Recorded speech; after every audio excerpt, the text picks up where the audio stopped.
ஹரியோம். சிந்திக்க சில துளிகள். இன்று நேத்திக்கு ஒரு உறவினர் இறந்துட்டாருங்கிறதுக்காக அந்த வீட்டுக்கு போனேன். போகிறதுக்கு முன்னாடியே பக்கத்தில் இருந்த சில நண்பர்கள், சில தெரிஞ்சவங்க வீட்டுக்கும் போயிட்டு வர வேண்டியது இருந்தது. அப்படி ஒரு நண்பர் வீட்டுக்கு போயிருந்தேன். அவங்க அப்பா அம்மா உடம்பு சரியில்லாமல் இருந்தாங்கன்னு பார்க்க போனேன். அவங்க அப்பா கொஞ்சம் உடம்பு சரியில்லாமல் இருந்தார்.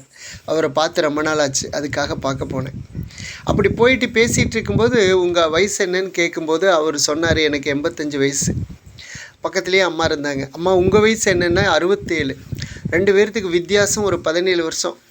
எனக்கு அவருக்கு 33 வயசு இருக்கும்போது எனக்கு எங்கள் அப்பா என்னை 17 வயசுலேயே கல்யாணம் பண்ணி கொடுத்துட்டாங்க அப்படின்னு சந்தோஷமாக சிரிச்சுட்டு சொன்னாங்க.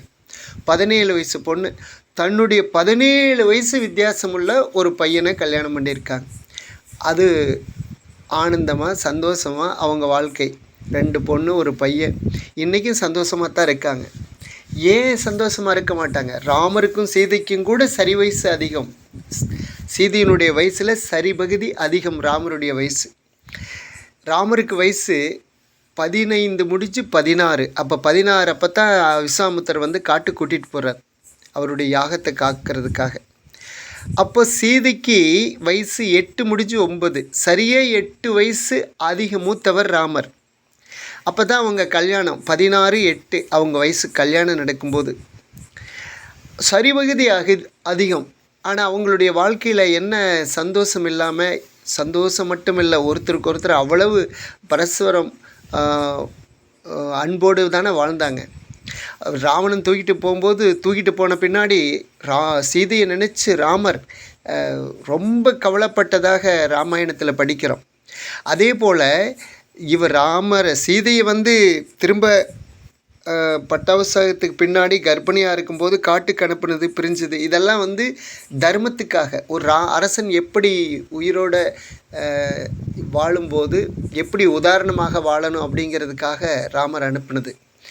ஆனால் ராமர் சீதையை தவிர ஒரு நாளும் வேறு பெண்ணை நினச்சி பார்த்தது இல்லையே. அவர் கடைசியில் அஸ்வமேதா யாகம் நடத்தும்போது குடும்பத்தோட மனைவியோடு வந்தால் தான் அந்த யாகத்தில் உட்கார முடியும்னாங்க. இன்னொரு கல்யாணம் பண்ணி ஆகணுங்கிற ஒரு நிலை. ஆனாலும் கூட பிடிவாதமாக சீதையினுடைய உருவப்பொம்மை செய்து பக்கத்தில் உட்கார வச்சார், சீதை இல்லைங்கிறதுனால. அரசர்கள் எத்தனை கல்யாணம் வேணாலும் அந்த காலத்தில் பண்ணிக்கலாம், அதுதான் சட்டம், தர்மம். ஆனாலும் ராமர் சீதையை தவிர வேறு யாரையும் நினைக்கல. அதே போல் தான் சீதாதேவியும் வாழ்ந்தாங்க. அந்த வயசு வித்தியாசம் வந்து அவங்களுக்கு தெரியலை. அவங்கள் உறவுலையோ அன்பிலையோ பாதிப்பில்லை. அப்படித்தான் வித்தியாசம் இருக்கணும்னு முன்காலத்தில் பெரியவர்கள் பண்ணி வைப்பாங்க. குறைஞ்சது 5 வயசாவது வித்தியாசம் இருக்கணும்னு நினைப்பாங்க. ஏன் இருக்கணும்னு நினைப்பாங்க? இன்றைக்கி இந்த பெண்கள் யாராவது இதை ஏற்றுக்குவாங்களா என்ன? ஐயோ 5 வயசு மூத்ததா, 4 வயசு மூத்ததா, 3 வருஷம் மூத்ததா அப்படின்னெல்லாம் பிள்ளைங்க பசங்களை வேண்டான்னு சொல்லுவாங்க, கழிப்பாங்க.